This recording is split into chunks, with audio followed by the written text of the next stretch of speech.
Welcome to Augmented Reality Multiplayer game. Hi, my name is Hamza and I'm freelancer on Fiverr and other freelance website.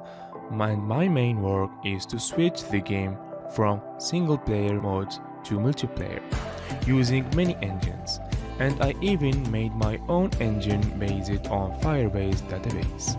In this tutorial, I'm going to show you how to make a multiplayer game using Photon Unity Networking 2, which is the recent version after Pan 1. Also, I'm going to show you how to make it AR. Is it nice so? Why you should take this course? Because you are going to learn two interesting things in the same time, which are multiplayer and augmented reality. Secondly, you are going to learn many features: Health Bar shows to all players, damage system, synchronization on player animation and death system, and more. Step by step, and you are going to make your own game, not just one.